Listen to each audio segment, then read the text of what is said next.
প্রিয় দর্শক সবাইকে স্বাগত জানাচ্ছি এনটিভির প্রতিদিনের আয়োজন স্বাস্থ্য প্রতিদিন অনুষ্ঠানে। আপনাদের সঙ্গে আছি আমি ডাক্তার সানজিদা হোসাইন।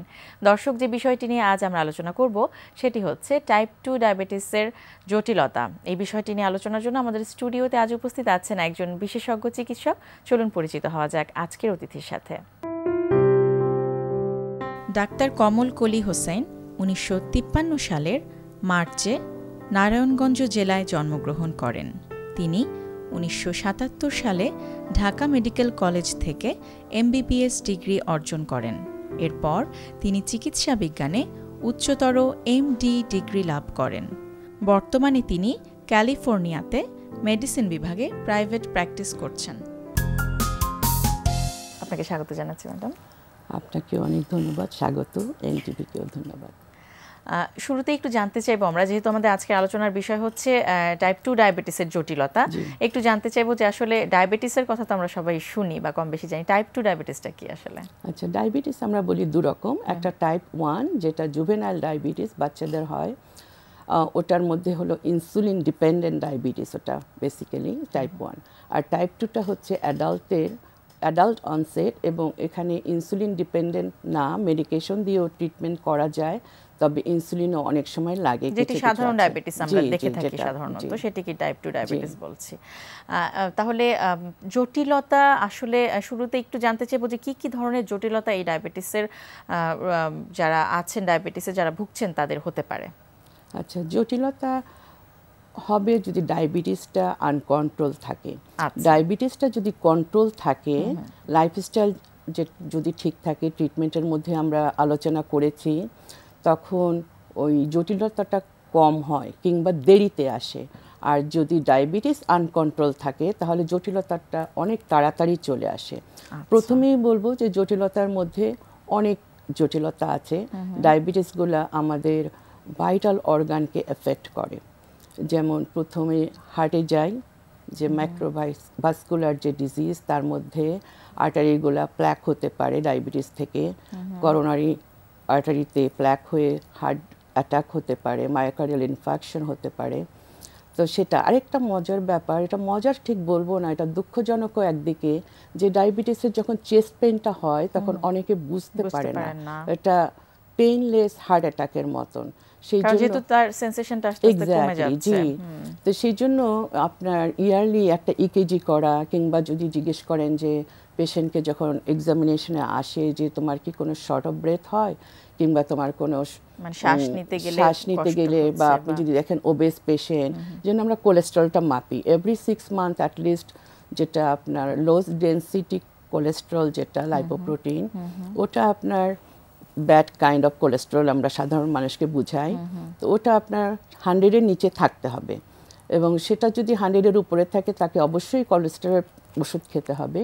তবে এখানে একটা গেল হার্টের ব্যাপার, আরেকটা হলো যে আপনার স্ট্রোক হতে পারে, সেটাও একটা বড় ব্যাপার। জি, সেই জন্য আপনার ওই জটিলতাগুলোকে পেশেন্টকে বুঝাতে হবে প্রথমেই, যে তুমি যদি ডায়াবেটিসটা কন্ট্রোল না করে এগুলো হবে। আরেকটা হচ্ছে পেরিফেরাল নিউরোপ্যাথি বা ডায়াবেটিক নিউরোপ্যাথি, যেটা খুব কমন দেখা যায়। এটি আসলে কি একটু বুঝিয়ে বলবেন কি? জি, অবশ্যই। নিউরোপ্যাথি যেটা, সেটা হলো আপনার যে ছোট ছোট যে ক্যাপিলারি বা আর্টারিগুলো আছে, সেগুলো আপনার ইয়ে হয়ে যাচ্ছে, যে নামনেস আসতেছে টোতে কিংবা ফিঙ্গার্সে, ওখানে আপনার ডায়াবেটিসের জন্য, সুগারের জন্য সার্কুলেশনটা ভালো হচ্ছে না, যার জন্য আমরা ফিট এক্সামিন করি এবং ওখানে পালসটা দেখি। পায়ের থেকে অনেক সময় শুরু হয়, এবং পেশেন্ট কমপ্লেন করে আমার পায়ে ব্যথা হয় এবং কিছুটা ক্র্যাম্পও হতে পারে, আবার নামনেস বলবে যে শিরশির করে, ওরা বলে কথাটা, শিরশির করে পাটা, ঝিরঝির করে, হাতটাও ঝিরঝির করে, হাতেও মাঝে মাঝে ব্যথা হয়। এটা হলো পেরিফেরাল নিউরোপ্যাথি যেটা আমরা দেখি। আরেকটা হচ্ছে কিডনিতে, আপনার কিডনিতে 51 ইয়ার্স অ্যান্ড আপ হলেই আপনার সিকেডি বা ক্রনিক কিডনি ডিজিজ যেটা, সেটা অ্যাডাল্টদের হতে পারে, যার জন্য খুব সাবধান থাকতে হবে। এবং সেই জন্য আমরা micro albumin of the urine, ওটা আমরা চেক করি এভরি 6 মান্থস। যদি একবার বেশি থাকে তাহলে ওটা এভরি 3 মান্থস, আর যদি কন্ট্রোলে থাকে তাহলে 6 মান্থস, এভরি 6 মান্থসে ওটা চেক করি। ওটাতেও আমরা দেখি যে কিডনি কোনো এফেক্টেড হলো কিনা, এবং যেটা বিউএন, ক্রিয়েটিনিন এবং জিএফআর, গ্লোমেরুলার ফিল্ট্রেশন রেট যেটা, সেটাও আমরা দেখি। দেখলে পরে যদি ওটা যদি বেশি কম থাকে, ক্রিয়েটিনিন হাই থাকে, বিওএনএন হাই থাকে, তখন আমরা নেফ্রোলজিস্টের কাছে পাঠিয়ে দিই। প্রথমে নিজেরা কম থাকলে পরে ওদেরকে অ্যাওয়ারনেস দিই যে তোমার এটা প্রোটিন বের হয়ে যাচ্ছে তোমার ইউরিনের সাথে, এটা কিডনিতে কমপ্লিকেশন হচ্ছে, তুমি ডায়াবেটিসটা আরও কন্ট্রোল করো, এভাবে ইনসুলিন নাও, এভাবে খাওয়া দাওয়া করো এবং প্রোটিনটা একটু কমিয়ে দাও খাবারের থেকে। এসব বলার পরেও যদি কন্ট্রোল না হয় তখন নেক্সট ডে আমরা পাঠিয়ে দিই তাকে নেফ্রোলজিস্টের কাছে। তার মানে দেখা গেল যে এই জটিলতাগুলো হওয়ার পেছনে প্রধান কারণটাই হচ্ছে অনিয়ন্ত্রিত ডায়াবেটিস। জি, আরেকটা যেটা জটিলতা অনেক হয় সেটা হলো চোখে ক্যাটারাক্ট হবে, আরেকটা জিনিস ছানি যেটাকে বলি সেটা হবে, আরেকটা হলো রেটিনোপ্যাথি এবং হিমোরেজ। এটা তো হয় অনেক সময় ডায়াবেটিসের জন্য, এবং সেই জন্য every year eye exam is must. অপথলমোলজিস্টের কাছে পাঠাতে হবে এবং ওটা রেটিনাল এক্সাম করতে হবে চোখের জন্য। আচ্ছা, কি দেখে বোঝা যাবে জাতীয় সমস্যা হয়েছে কিনা? সেটা ওই এক্সামিন করলেই বুঝতে পারবে। ওরা তো রেটিনা এক্সামিন করবে, কিন্তু আমরা অ্যাজ এ ফিজিশিয়ান আমরা ওকে জিজ্ঞেস করব, আচ্ছা তোমার যে ভিশনটা আগে থেকে চেঞ্জ হয়েছে, দূরে দেখতে পাও নাকি একটু ঝাপসা লাগে আগে থেকে? তখন পেশেন্ট বলে যে না আমি একটু ঝাপসা লাগে আমার, বা আমার এই চশমাটা দিয়ে আমি ভালো পড়তে পারি না। হ্যাঁ, এরকম বললে পরে ডেফিনেটলি আর এভরি ইয়ার তো আমরা পাঠাচ্ছি। আর আমরা যখন দেখি তখন আমরা দেখি যে ছানিটা তো বোঝা যায় যে ছানি পড়েছে কিনা, সেইভাবে আমরা পাঠিয়ে দিই আর কি অপথলমোলজিস্টের কাছে। তো এই যে জটিলতাগুলো, এগুলো যাতে আসলে আপনি যেটি বলছিলেন যে দেখা যায় যে যারা নিয়ন্ত্রিত থাকে তাদের ক্ষেত্রে হয়তো হয়ই না, কিংবা হলেও অনেক পরে আসে এই সমস্যাগুলো, তাহলে আসলে প্রতিরোধের বা এই যে ডায়াবেটিসটা যাতে নিয়ন্ত্রণে রাখতে পারে এমন কি কি ধরনের পরামর্শ আপনারা দিতে পারবেন রোগীদের? ট্রিটমেন্টের মধ্যে যখন আমরা প্রথম পেশেন্টে আসি তখন বলে দিই সব, যে তোমার লাইফস্টাইল চেঞ্জ, খাওয়া দাওয়া, exercise, stress relief, sleep, medication নিয়মিত, ইনসুলিন নিয়মিত, এসব সব বলার পরেও এটা বলি যে তোমার যদি ইনসুলিনটা, তোমার যদি হিমোগ্লোবিন A1Cটা যদি 7-এর নিচে, এটা হলো আমাদের গোল, এটা আমাদেরকে 7-এর নিচে রাখতে হবে। কারো যদি 13 থাকে তাহলে আমরা 2 রকমের ইনসুলিন দেবো, 3 রকমের ওরাল মেডিকেশন দিব, দিয়ে আস্তে আস্তে আস্তে নামাবো, একদম ঠপ করে নিচে নামিয়ে দিব না, তাহলে আবার কিন্তু পেশেন্টের অসুবিধা হবে, হাইপোগ্লাইসেমিক হবে, শক হবে, অন্য কিছু হবে। মানে ধীরে ধীরে গ্র্যাজুয়ালি কমাবো আমরা। জি, অবশ্যই এভাবে করে কমিয়ে ওদেরকে বলতে হবে যদি তুমি এটা কন্ট্রোলে রাখো তোমার কোনো কমপ্লিকেশন হবে না, তুমি ভালো থাকবে। আর যদি এটা কন্ট্রোল না থাকে তাহলে কিন্তু কমপ্লিকেশন খুব তাড়াতাড়ি হবে, কিডনি নষ্ট হয়ে যাবে, ডায়ালাইসিসে যাবে। এসব আমরা আগে থেকেই ওদেরকে বলি আর কি পেশেন্টদেরকে, নট টু স্কেয়ার দেম, আর ভয় দেখাবার জন্য না, তবে সত্যিটা বলে ওদেরকে সাবধান করার জন্য। তাহলে এই সমস্যাগুলো ঠিক ফলো আপে আনার জন্য বা দেখার জন্য আপনারা কতদিন পর পর ফলো আপে রোগীদেরকে আসতে বলেন যারা ডায়াবেটিসের রোগী আছেন? আচ্ছা, যেটা নাকি খুব বেশি আনকন্ট্রোল তাদেরকে মান্থলি প্রথমে দেখি, যখন স্টেবল হয়ে যায় তখন এভরি 3 মান্থস দেখি, আর যখন আরও বেশি স্টেবল হয়ে যায়, ধরেন কারো হিমোগ্লোবিন A1Cটা 6-এ চলে আসছে, তখন বলি 6 মাস পরে আসো। এভাবে করে আর কি আমরা মনিটর করি তাদেরকে। তবে এভরি 3 মান্থস মাস্ট, যাদের 8 আছে, 7 আছে কিংবা 9 আছে, সেভাবে করে আমরা আর কি দেখি ওদেরকে। আরেকটা যেটা বলি যে তোমরা পাটা খুব সাবধানে রাখবা, সবসময় স্যান্ডেল পায়ে দিয়ে হাঁটবে, খালি পায়ে হাঁটবে না। পায়ে কোনো কিছু হলে, মানে যে কোনো কিছুই হোক, ধরেন একটা কেটে গেল বা একটু ব্যথা পেলো, জি সেটা, জি।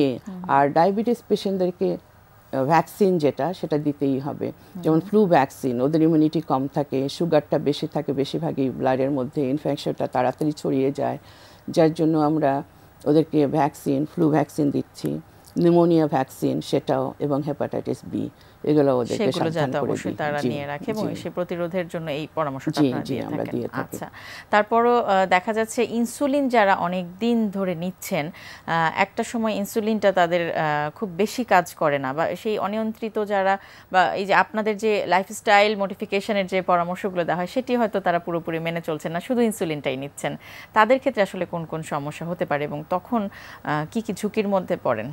তখন আসলেও সমস্যা হয়। কিছু কিছু পেশেন্ট আছে নন কমপ্লায়েন্স, ওরা শুনবে না, আপনি যাই বলেন না কেন। হয়তো কিছুটা ডিপ্রেশন আছে, কিছুটা টেক কেয়ার করতে পারে না, কিছুটা আলসেমি আছে, সব কিছু মিলিয়ে ওরা করতে পারে না। এবং আমার কিছু পেশেন্ট আছে ওরকম, ওদের আপনার হিমোগ্লোবিন A1C 13-এর নিচে কিছুতেই নামে না এবং টেক কেয়ার করে না। তখন আমরা সত্যি সত্যি ওদেরকে এমন জায়গায় পাঠাই যে কাউন্সেল করে ওদের ডায়েটটা ঠিক করে, যেন ওরা বুঝতে পারে। অনেক সময় আমাদের কথাটা হয়তো নেয় না, নিউট্রিশনিস্টের কাছে পাঠালে বা এন্ডোক্রাইনোলজিস্টের কাছে পাঠালে তখন ওরা যখন বলে ওদেরকে তখন ওরা ওটা শোনে এবং শোনার পরে যখন আবার ফেরত আসে আমার কাছে, আমি যখন আবার ফলো আপ করি তখন সে সেগুলো মেনে চলে। তখন আমি দেখি যে হ্যাঁ ও তো কন্ট্রোলে এসে গেছে মোটামুটি। তখন ওকে যদি আমি জিজ্ঞেস করি এখন কেন তুমি করছো, বলে যে ওখানে গিয়েছিলাম উনি এইভাবে বলেছে। তো এটা একটা যে ভালো জিনিস যে আমরা যখন রেফার করি এখানেও তাই হয়তো নিশ্চয়ই রেফার করা হবে। অনেক সময় আমাদের কথা শোনে না, ভাবে যে আমরা এত পেশেন্ট দেখি ডায়াবেটিসের কথা বলছি, অনেক সময় ওরা স্পেশালিস্টের কাছে যেতে চায়, অনেক সময় এসেই পেশেন্ট বলে আমাকে রেফার করো, এভাবে আর কি ওরা ডিমান্ড করে, তো করতে হয় আমাদেরকে। আচ্ছা আচ্ছা, তো আমাদের দেশেও আসলে যারা প্র্যাকটিস করছেন তারা এই বিষয়টিতে খুব বেশি হয়তো সজাগ না, তারা নিজেরাই চেষ্টা করছেন, যারা সম্মানিত যারা বিশেষজ্ঞ চিকিৎসক আছেন, কিন্তু আমাদের রোগীরা আসলে এই মেনে চলার বিষয়টা তাদের মধ্যে কম থাকে। তো আমরা আশা করব যে এই কাউন্সিলিংটা বা এই যে রেফার করার যে বিষয়টা, এটি যাতে আমাদের যারা চিকিৎসক আছেন তারা মাথায় রাখেন এবং সেভাবেই যাতে তারা ডায়াবেটিসটা যাতে কন্ট্রোলে থাকে সেটি যাতে অবশ্যই রাখতে পারেন। ম্যাডাম অনেক অনেক ধন্যবাদ, অনেক গুরুত্বপূর্ণ তথ্য আমরা জানতে পারলাম আপনার কাছ থেকে। আপনাকে অনেক ধন্যবাদ, এনটিভিকেও ধন্যবাদ। প্রিয় দর্শক, আমরা শুনছিলাম ডায়াবেটিসের বেশ কিছু জটিলতা এবং জটিলতা থেকে পরিত্রাণ পাওয়ার কি কি উপায় রয়েছে সেই বিষয়টি নিয়ে বেশ কিছু গুরুত্বপূর্ণ তথ্য, বেশ কিছু পরামর্শ আমরা জানলাম আমাদের আজকের অতিথির কাছ থেকে। আশা করছি এই পরামর্শগুলো আপনাদের উপকারে আসবে। ট্র্যাম্পোলিনে আজকে আমরা সেকেন্ড ব্যায়ামটা দেখব যে কিভাবে অনেক বেশি করে স্ট্যামিনাটা বিল্ড আপ করা যায়। অনেক শিশুরা দেখা যায় খেলতে গেলে পরে যখন গ্রুপে খেলে তখন দেখা যায় কেউ কেউ খুব জোরে দৌড়াচ্ছে, অনেকক্ষণ ধরে খেলতে পারছে, এবং আরেকজন দেখা যাচ্ছে যে সে পারছে না, তখন সে মন খারাপ করে ফেলছে বা কিছুক্ষণ করে সে হাঁপিয়ে যাচ্ছে। তখন আস্তে আস্তে যদি দেখা যায় যে তাদের কিছু হেল্প করি আমরা, শুধু শুধু বকাঝকা না করে বা খুব বেশি চিন্তিত না হয়ে আমরা যেটা করি যে তার এই জিনিসগুলো খেয়াল করি যে কেন হচ্ছে, এবং যদি আদার কোনো রকম তার শারীরিক সমস্যা না থেকে থাকে তাহলে আমাদের যেটা করতে হবে যে প্রথমে ওকে কিছু ফিজিক্যালি অ্যাক্টিভ করার জন্য চেষ্টা করতে হবে, এবং সেজন্য খুব বেশি স্পেস দরকার বা খুব বেশি জিনিস দরকার হবে তা না। আমরা এখানে ট্রাম্পোলিনেই দেখব যে কিভাবে ওর দমটা বাড়ানো যায়, যেটা ওর বিভিন্ন স্পোর্টসে বা অন্য সময়ে তাকে হেল্প করবে। This is called boxer's punch. Okay Leo, and step up, nice. এখানে বক্সারদের সবচেয়ে বেশি স্ট্যামিনা থাকে, তো আমরা দেখব যে বক্সাররা স্ট্যামিনা বিল্ড আপ করে যখন, তখন কিভাবে তারা ব্যায়ামগুলো করে। Okay, and go, yes yes yes, nice nice nice. আমরা দেখতে পাচ্ছি যে স্টেপিংয়ের সাথে সাথে সে পাঞ্চও করছে, একটা কম্বিনেটেড মুভ, এবং জাম্পের কারণে যেটা হচ্ছে যে যদি মাটিতে দাঁড়িয়ে করতো তার থেকে ট্র্যাম্পোলিনের কারণে তার জয়েন্টের প্রেশারটা খুব কম পড়ছে, কিন্তু দমটা বরং বৃদ্ধি হচ্ছে আরও বেশি। Okay, fine, and stop, nice. Punch করার সময় কি মনে হচ্ছিল? Are you boxer? হ্যাঁ, তুমি বক্সার হবে। তো এতে যেটা হচ্ছে যে যখন সে কনসেন্ট্রেশন দিয়ে পাঁচটাও করছে, কম্বিনেশনটা অনেক সময় বাচ্চাদের দেখা যায় যে তারা দুটো কম্বাইন করতে পারে না, যে একদিকে মনোযোগ দিলে অন্যদিকে দিতে পারে না। হ্যাঁ, তো এখানে তাকে কিন্তু কনসেন্ট্রেট করতেই হবে যে পা যাচ্ছে তার সাথে পাঁচ যাচ্ছে। হ্যাঁ, তো কনসেন্ট্রেশনটা তার বিল্ড আপ হবে, কম্বিনেশন বিল্ড আপ হবে, এবং পাশাপাশি তার স্পিডটা আপ ডাউন করেও দেখা যাবে যে আপনারা স্ট্যামিনা বিল্ড আপের ব্যাপারটা দেখতে পারেন। আর পাশাপাশি এটাতে যখন সে করবে, সে খুব লাফানোর মতো, অনেক সময় বাচ্চারা পার্কে নিয়ে যাওয়া বা কোথাও নিয়ে যাওয়ার জন্য খুব জোর করে মাদের যে না লাফাবো, হ্যাঁ মজা করব, এটা কিন্তু সে বাসাতেই করতে পারে। ফলে আপনারা পড়াশোনার মাঝখানে ওকে যদি 5-10 মিনিটস ওকে একটু বের করে বাসাতেই এই জিনিসটা করার সুযোগ দেন, দেখা গেল যে ওর ফিজিক্যাল অ্যাক্টিভিটিটাও হলো, ঘুম ঘুম ভাবটাও কেটে গেল, পড়াশোনাতে আবার সে মনোযোগী হয়ে উঠতে পারলো। প্রিয় দর্শক, টমেটো আমাদের সবারই অত্যন্ত পছন্দের একটি সবজি। কি কি গুণাগুণ রয়েছে এই টমেটোর মধ্যে, চলুন জেনে নেওয়া যাক একজন পুষ্টিবিদের কাছ থেকেই। টমেটো অত্যন্ত পুষ্টি সমৃদ্ধ একটি সবজি। এটি কাঁচা এবং পাকা দুই অবস্থাতেই কিন্তু খাওয়া যায়। টমেটোতে লাইকোপিন নামে একটি মেজর অ্যান্টিঅক্সিডেন্ট রয়েছে, যেটি আমাদের স্বাস্থ্যের জন্য অনেক বেশি উপকারী। এটি বিভিন্ন ধরনের ক্যান্সার এবং হার্ট ডিজিজের মতো বিভিন্ন রোগ হওয়ার ক্ষেত্রে এর সম্ভাবনাকে অনেকাংশেই কমিয়ে ফেলে। টমেটো থেকে আমরা বিভিন্ন ধরনের ভিটামিনস এবং মিনারেলস পেয়ে থাকি, যেমন vitamin A, vitamin C, vitamin K, এবং প্রচুর পরিমাণে টমেটোতে পটাশিয়াম রয়েছে। টমেটোতে সোডিয়ামের পরিমাণ অনেক কম থাকার কারণে যাদের হাইপারটেনশন রয়েছে এই টমেটো খেলে তাদের ব্লাড প্রেশার কিছুটা হলেও কন্ট্রোলে থাকতে পারে। এছাড়াও টমেটোতে কোলেস্টেরলের পরিমাণ কম থাকার কারণে এটি কার্ডিওভাস্কুলার ডিজিজকে প্রিভেনশন করে থাকে। যাদের এলডিএল কোলেস্টেরল বেশি অথবা খারাপ কোলেস্টেরল যাদের অনেক বেশি তারা কিন্তু চাইলে টমেটো খাওয়ার মাধ্যমেও তাদের এলডিএল কোলেস্টেরলকে কিছুটা হলেও কম করতে পারে। যারা গর্ভবতী মহিলা তাদেরকে আমি বলবো তারা যেন প্রতিদিন অন্তত একটি করে ফ্রেশ টমেটো খায়, কারণ টমেটো থেকে তারা প্রচুর পরিমাণে ফোলেট পেতে পারে। স্কিন হেলথের জন্য টমেটো কিন্তু খুব ভালো একটি খাবার, কেননা টমেটোর খোসা ত্বকের বিভিন্ন ধরনের প্রদাহ, ক্ষত ইত্যাদি সারতে সহায়তা করে এবং পতঙ্গবাহিত বিভিন্ন ধরনের রোগের বিরুদ্ধে এই টমেটোর খোসা কাজ করে থাকে। টমেটোর আরেকটি বিশেষ গুণ হচ্ছে এটি ত্বকের রোদে পোড়া ভাব বা সানবার্নকে কম করতে সাহায্য করে। এক্ষেত্রে যদি টমেটোকে আমরা পেস্ট করে তার সঙ্গে অলিভ অয়েল যোগ করে এটি স্কিনে অ্যাপ্লাই করি তাহলে কিন্তু ত্বকের সানবার্ন অনেকাংশেই কমে যেতে পারে, তবে এটি মোটামুটি রেগুলারলি ইউজ করতে হবে। যারা ডায়াবেটিক পেশেন্ট তারা কিন্তু প্রতিদিন একটি করে ফ্রেশ টমেটো খেতে পারেন, তবে তারা অবশ্যই টমেটো জুস বা টমেটোর যে সস হয়ে থাকে সেগুলো তারা অবশ্যই অ্যাভয়েড করবে, কারণ এগুলোতে চিনির পরিমাণ অনেক বেশি থাকে। আর যারা রেনাল পেশেন্ট তাদের কিন্তু টমেটো খাওয়ার ব্যাপারে একটু ভয় থাকে, কারণ তাদের ধারণা যে টমেটো খেলে তাদের পটাশিয়াম বেড়ে যেতে পারে। তবে আমি বলবো তারা কিন্তু প্রতিদিন একটি করে ছোট সাইজে টমেটো খেতে পারবে, কিন্তু তাদের যদি পটাশিয়াম লেভেল নর্মাল রেঞ্জের বেশি থাকে অথবা তাদের হাইপার ক্যালামিয়া থাকে তবে তারা যেন সেই টমেটোটাকে অ্যাভয়েড করে থাকে। আর যাদের ইডিমা রয়েছে এবং যারা আলসারের পেশেন্ট, যারা গ্যাস্ট্রাইটিসের পেশেন্ট তারা যেন অবশ্যই কাঁচা টমেটো না খেয়ে রান্না করা টমেটোটা খায়, এতে তাদের হজমে সেটি খুব ভালোভাবে সহায়ক হবে। সুতরাং আমাদের সকলেরই উচিত প্রতিদিন একটি করে একটি ফ্রেশ টমেটো আমরা যেন খাই এবং এতে থেকে আমরা প্রচুর পরিমাণে যেন পটাশিয়াম পেয়ে থাকি। দর্শক, স্বাস্থ্য প্রতিদিনের আজকের হেলথ টিপস। শুকনা কিংবা মোটা যে কারোরই রক্তে কোলেস্টেরল বাড়তে পারে, তাই বয়স বাড়ার সাথে সাথে চেক আপ করে দেখে নিন রক্তে কোলেস্টেরলের মাত্রা স্বাভাবিক আছে কিনা। প্রিয় দর্শক, স্বাস্থ্য প্রতিদিন সম্পর্কে আপনাদের যদি কিছু জানার থাকে কিংবা কোনো পরামর্শ আমাদের দেবার যদি থাকে তাহলে জানাতে পারেন এই ঠিকানায়। প্রযোজক স্বাস্থ্য প্রতিদিন, এনটিভি, বিএসসি ভবন, 7 তলা, 102 কাজী নজরুল ইসলাম এভিনিউ, কারণ বাজার, ঢাকা 1215। ফ্যাক্স 914338 থেকে 7 পর্যন্ত, অথবা ইমেল করুন স্বাস্থ্যপ্রতিদিন@ntvpd.com এই ঠিকানায়। দর্শক, স্বাস্থ্য প্রতিদিনের আগামী পর্বে আপনাদের জন্য যা থাকছে। একটা মানুষ তার পরিপূর্ণ গ্রোথ কমপ্লিট হয় 20 বছরের আগে না, সেজন্য আমাদের উপদেশ হচ্ছে যে কোনো গাইনোকোলজিস্ট কিংবা অবস্টেট্রিশিয়ান বলবে যে 20 থেকে 30 বছর হচ্ছে মেয়েদের গর্ভধারণ করার সময়, তার আগে সেজন্য তার আগে এবং তারপরে গর্ভধারণ করবে না। যত আগে হবে এবং তারপরে হবে তত জন্মগত ত্রুটি বাড়বে, এবং যখন সে সন্তান ধারণ করলো তখন থেকেই কোনো না কোনোভাবে একজন হেলথ ওয়ার্কার, ডাক্তার হোক অথবা হেলথ ওয়ার্কার হোক, তাদের তত্ত্বাবধানে থাকতে হবে।